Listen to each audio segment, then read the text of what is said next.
नमस्कार विद्यार्थी मित्रों, आप सर्वेनी YouTube channel education with Mitesh में तमाરું हार्दिक स्वागत है।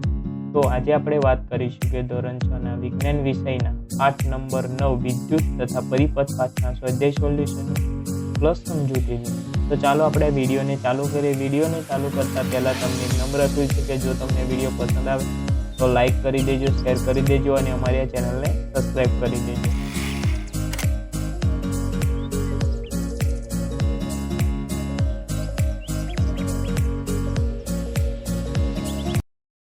प्रश्न नंबर 1 के खाली जग्याओ पूरो।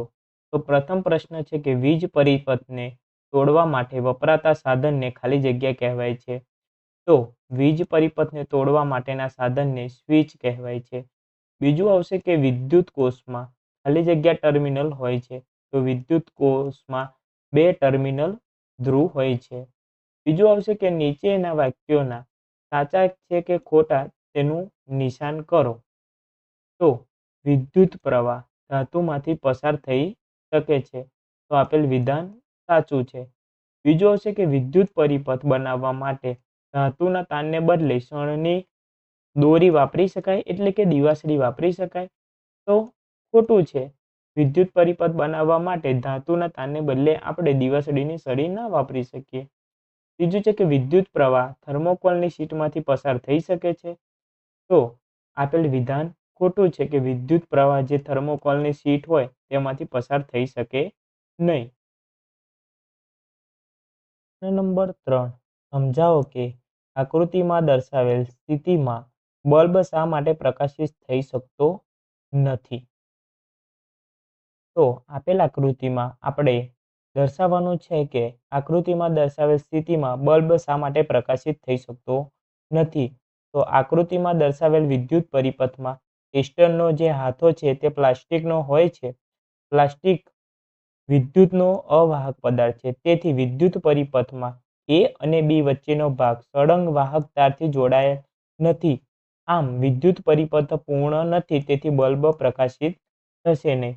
એટલે કે આ ટેસ્ટરનો જે હાથો છે તે પ્લાસ્ટિકનો હોવાથી તે પ્લાસ્ટિક વિદ્યુતનું અવાહક છે, તેથી વિદ્યુત પરિપથ પૂર્ણ નથી। आ हेतुथी विद्युत परिपथ पूर्ण नहीं, तेथी बल्ब प्रकाशित थशे नहीं। प्रश्न नंबर 4 आकृति में दर्शावेल चित्र ने पूर्ण करो अने जणावो कि बल्ब प्रकाशित करवा माटे वायरना छूटाछेडाओने केवी रीते जोड़वा पड़शे। तो आपेल आकृति में विद्युत कोष अने बल्बना बंने छेड़ा एटले के टर्मिनल जोड़ायेला नथी। ते ज रीते स्विच बोर्ड मांथी बहार निकळता बंने वायरो जोड़ायेला नथी। तेथी स्विच बोर्डना एक वायरने बल्बना टर्मिनल साथे अने बीजा छूटा वायरने विद्युत कोषना बीजा टर्मिनल साथे जोड़वामां आवे, जेथी विद्युत परिपथ पूर्ण थशे अने बल्ब प्रकाशित थशे। प्रश्न नंबर 5 विद्युत स्विचनो उपयोग करवा माटेनो हेतु कयो छे। કેટલાક વિદ્યુત ઉપકરણોના નામ જણાવો કે જેમાં વિદ્યુત સ્વિચ તેની સાથે જ જોડાયેલી હોય છે, એટલે કે વિદ્યુત ઉપકરણની અંદર જ આવેલી હોય છે। ધારો કે વિદ્યુત સ્વિચનો ઉપયોગ તેની સાથે જોડાયેલ વિદ્યુત ઉપકરણને ચાલુ કરવા અથવા બંધ કરવાનો એનો હેતુ છે।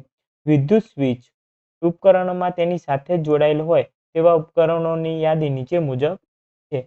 તો આપણે જોઈએ તો રેડિયો હોય તેમાં પણ સ્વિચ અંદર હોય છે, ટીવી, એર કુલર, એસી, વોશિંગ મશીન, માઇક્રો ઓવન વગેરે ઉપકરણોમાં વિદ્યુત સ્વિચનો ઉપયોગ થાય છે અને તે સ્વિચ વિદ્યુત ઉપકરણોની અંદર થાય છે।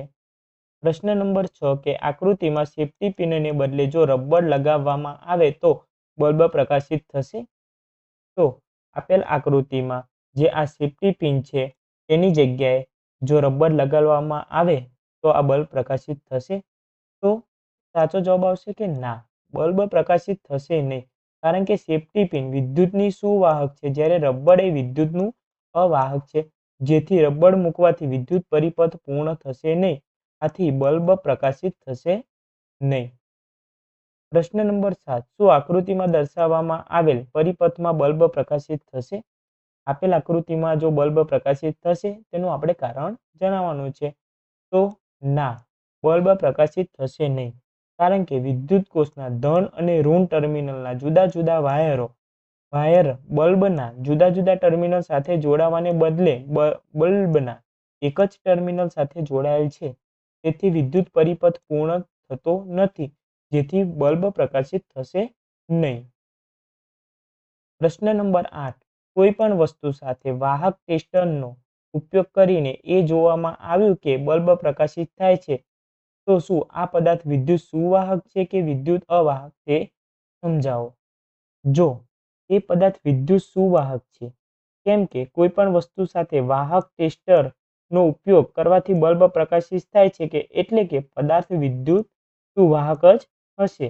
પદાર્થ વિદ્યુત અવાહક હોત તો વિદ્યુત પરિપથ પૂર્ણ થાત નહીં અને બલ્બ પ્રકાશિત થાત નહીં.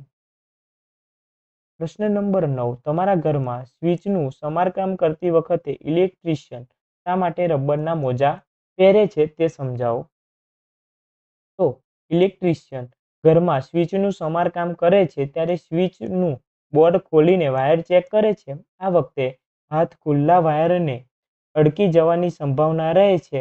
આમ થતાં શરીર વિદ્યુતનું સુવાહક હોવાથી વિદ્યુત પરિપથ પૂર્ણ થતાં વિદ્યુતનો આંચકો એટલે કે કરંટ લાગે છે.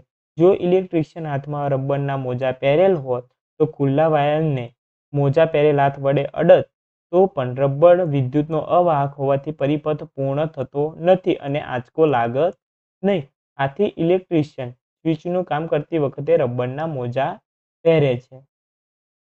પ્રશ્ન નંબર 10. ઇલેક્ટ્રિશિયન દ્વારા ઉપયોગમાં લેવાતા સાધનો જેવા કે સ્ક્રૂ ડ્રાઈવર અને પકડના હાથા પર રબર અથવા પ્લાસ્ટિકના આવરણ ચડાવેલા હોય છે. શું તમે તેનું કારણ સમજાવી શકશો? તો ઇલેક્ટ્રિશિયન સ્ક્રૂડ્રાઈવર અને પકડના હાથા પર રબર અથવા પ્લાસ્ટિકના વિદ્યુત અવાહક પદાર્થો હોય છે, તેનું આવરણ ચલાવેલું હોય છે. આથી ઇલેક્ટ્રિશિયન રબર અથવા પ્લાસ્ટિકના આવરણવાળા સ્ક્રૂડ્રાઈવર અને પકડ વડે ઇલેક્ટ્રિકનું કામ કરે ત્યારે વિદ્યુત પ્રવાહ આ સાધનોમાંથી પોતાના શરીરમાં પસાર થઈ શકતો નથી. પરિણામે વિદ્યુતનો આંચકો લાગતો નથી. થેન્ક યુ વિદ્યાર્થી મિત્રો. જો તમને આ વિડીયો પસંદ આવ્યો હોય તો લાઈક કરી દેજો, શેર કરી દેજો અને અમારી આ ચેનલને સબસ્ક્રાઈબ કરી દેજો. જય હિન્દ.